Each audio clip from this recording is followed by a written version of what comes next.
Hello everyone, आप सभी को आज के इस वीडियो में क्लास 10th का जो विज्ञान का पेपर होने वाला है, विज्ञान के पेपर की प्रेजेंटेशन कैसे करनी है, कॉपी में किस तरीके से लिखने हैं, वो मैं आपको आज समझाने जा रहा हूँ, वो मैं आपको आज बताने जा रहा हूँ। ठीक है, प्लीज़ वीडियो को शुरू से लेकर एंड तक देखिएगा तो ही आपको फ़ायदा मिलेगा। ठीक है, तो सबसे पहले देखो, ऐसा कुछ कॉपी आपको मिलता है एग्ज़ाम, आपको पता है जो पहली शीट कैसे भरी जाती है, फ्रंट पेज कैसे भरा जाता है, वो मैं आपको पहले ही बता चुका हूँ। ठीक है, वो चीज़ आपको पहले से अच्छे से पता ही है। मैंने हिंदी में भी बताया था, एक अलग से भी वीडियो बनाया और मैथ में भी बताया था। तो बेटा, मैंने देखा कई टीचर लोग आप लोगों को बोलते हैं कि एग्ज़ाम का जो आंसर शीट होता है वो यहाँ से भरना शुरू कर दो। बिल्कुल गलत, ऐसा कभी नहीं करना है।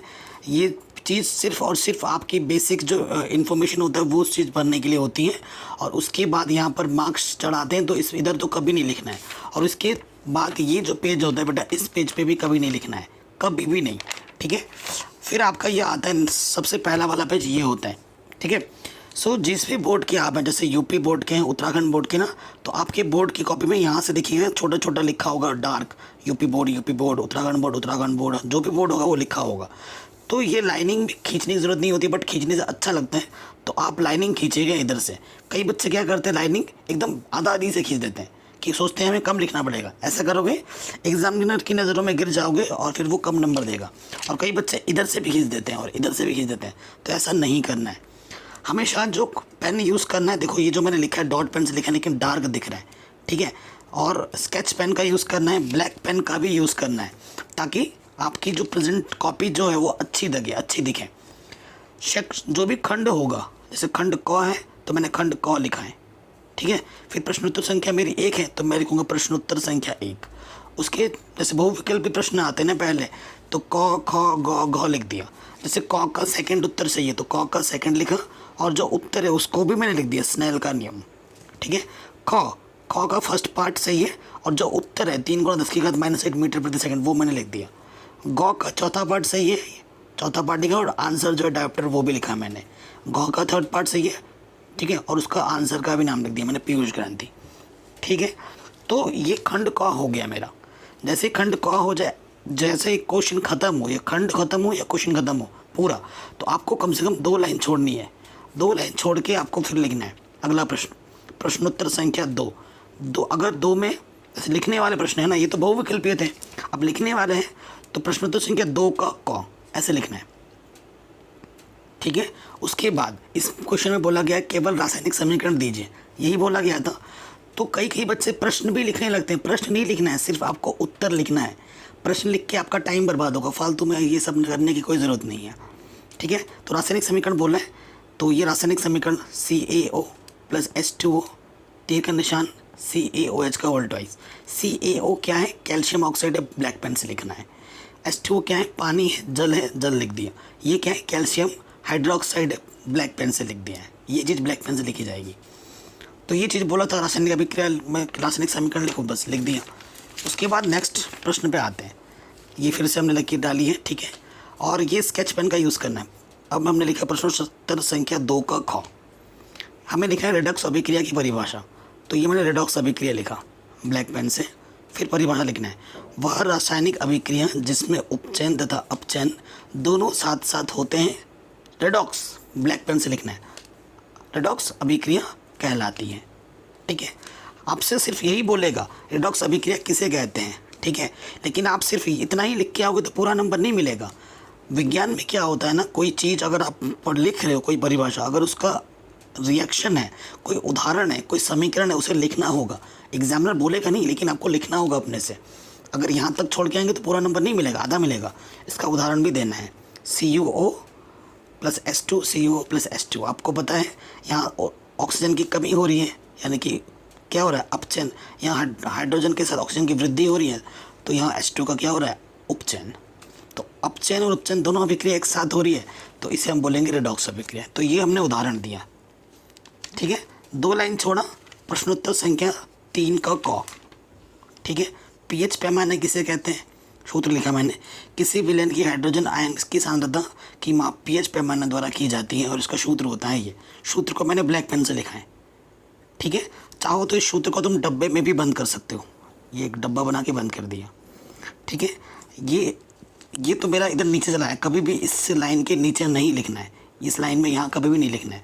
और हमेशा हमेशा इस पेज में ना, इस पेज के यहाँ पर हमेशा ब्लैक पेन से क्या लिखोगे, PTO यानी कि प्लीज़ टर्न ओवर। क्या लिखोगे, please turn over her page में।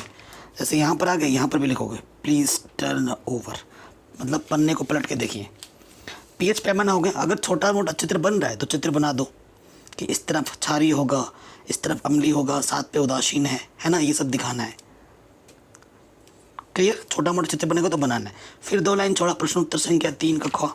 आपको पता है नामांकन आएगा ही आएगा, तो नामांकन जो है उसका वो लिख दो। ये चीज़ लिखने के बाद उसका नाम क्या है, 2 कार्बन है, एथ, डबल बॉन्ड है, ठीक है, डबल बॉन्ड में आपको पता है, और डबल बॉन्ड O है, कीटोनिक ग्रुप है, और OH है, तो ये एथेनोइक अम्ल हो जाएगा। फिर यहाँ देखो कितने कार्बन है, 1 2 3 4 कार्बन पे ब्यूट होता है ना, और सेकंड पे क्या लगा है, ओन लगा है, तो ये क्या हो जाएगा, ब्यूटेनोन, 2 पे लगा था नोन, तो ब्यूटेनिन 2, ये इसका IPSC नाम हो जाएगा।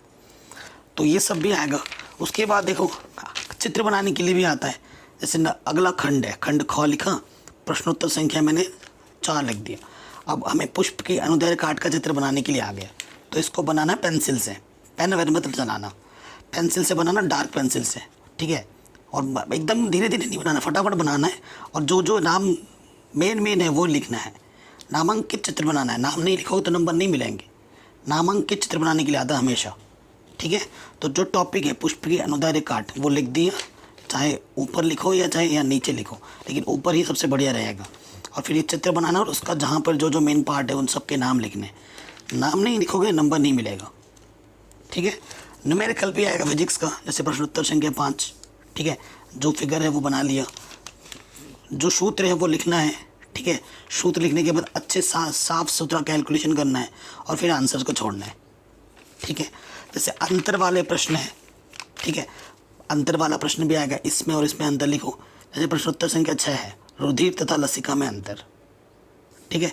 तो यहाँ क्या लिखना है, क्रम संख्या डालना है, रुधिर लिखना है इधर और लसिका लिखना है। अंतर बोलेगा, अगर 2 नंबर में अंतर आया है तो 2 अंतर लिखना है। अगर 4 नंबर में अंतर लिखने के लिए कम से कम 5 आपको अंतर लिखने ही पड़ेंगे, 4 से 5 अंतर। अगर ये क्वेश्चन 3 नंबर या 4 नंबर में है तो आपको 4 या 5 अंतर लिखने पड़ेंगे। अगर 2 नंबर में आता है तो 2 से 3 अंतर लिखोगे, ठीक है बेटा। तो देखिए इधर लिखना है क्रम संख्या, इधर लिखा रुधिर, इधर लिखा लसिका। रुधिर लाल रंग का होता है, लसिका हल्के पीले रंग का होता है। एक अंतर जब हो जाएगा तो एक लाइन छोड़नी है, ठीक है। यहाँ पे खत्म हो तो इसके हिसाब से एक लाइन छोड़ेगा। 2 नंबर लिखा, फिर और दूसरा अंतर लिखा, अंतर हो गया, एक लाइन छोड़ा, फिर अंतर लिखा, फिर एक अंतर हो गया, फिर एक लाइन छोड़ा, फिर दूसरा अंतर लिखा। इस तरीके से करना है, साफ साफ, ठीक है। और मैं एक चीज़ बताता हूँ, कई बच्चे B शीट लेते हैं ना, तो B शीट जब हम लेते हैं तो लिखते लिखते एकदम अगर इधर लिख दोगे, एकदम इधर लिख दोगे, क्योंकि B शीट जब आएगा तो ये कॉपी आप ऐसे ही हो जाएगी, ठीक है। और आपने फिर इधर क्या लिखेगा दिखाएगा नहीं। तो हमेशा करना है कि आपको ना एक आइडिया लगाना है कि मुझे इससे इधर ही लिखना है, हमेशा इससे इधर नहीं जाना है। क्योंकि जब B शीट मिलेगी, आप यहाँ पर पिन लगा दोगे B शीट, तो वो कॉपी ऐसे ही इतनी फोल्ड होगी, इधर देख ही नहीं पाओगे कि क्या लिखा है क्या नहीं लिखा है। मेरी बात समझ रहे हो ना। तो उस चीज़ का भी हमें ध्यान रखना है। हमेशा विज्ञान में कोई क्वेश्चन है उसका मात्रक ज़रूर लिखना है, मात्रक नहीं लिखोगे नंबर नहीं मिलेंगे, ठीक है। कट पिट नहीं करना है, जो क्वेश्चन आता है उसको करो पहले, जो नहीं आता उसको बाद में करना, ठीक है। हमेशा पहले जो आता है उसको पहले करो, कट पिट पे ना हो, टू द पॉइंट लिखो। विज्ञान में कुछ अनशंट बना के नहीं लिख सकते तुम। और कोई क्वेश्चन छोड़ना मत, चाहे कोई भी सब्जेक्ट हो, कोई भी क्वेश्चन छोड़ना नहीं है। और इसमें बेटा जो भी आपकी एंट्रीज होगी, ठीक है, यहाँ पर एंट्रीज को अच्छे से फिल करना। एंट्रीज पे कॉपी में सिग्नेचर आपके टीचर के होने चाहिए। साथ ही साथ आपने जो एक पेज मिलेगा उसमें भी आप सिग्नेचर करोगे। और साथ ही साथ जब B शीट भरोगे, B शीट को भी अच्छे से फिल करना है और उसको अच्छे से बांधना है, कहीं खुल वुल ना आ जाए। तो मैं ज़्यादा नहीं बताऊँगा, इस तरीके से नीट एंड क्लीन कॉपी रखोगे तो आपको भरपूर नंबर मिलेंगे। दिख रहा है ना कैसे लिखा है, एकदम नीट एंड क्लीन है ना। अगर आप एग्जामिनर की कॉपी इस तरीके से प्रेजेंट करोगे तो आपको पूरे नंबर मिलेंगे, कहीं पे भी कोई नंबर कटेगा नहीं। अगर वीडियो अच्छी लगी है तो प्लीज़ लाइक करो, शेयर करो, जिन्हें नए हो तो इसे सब्सक्राइब करो।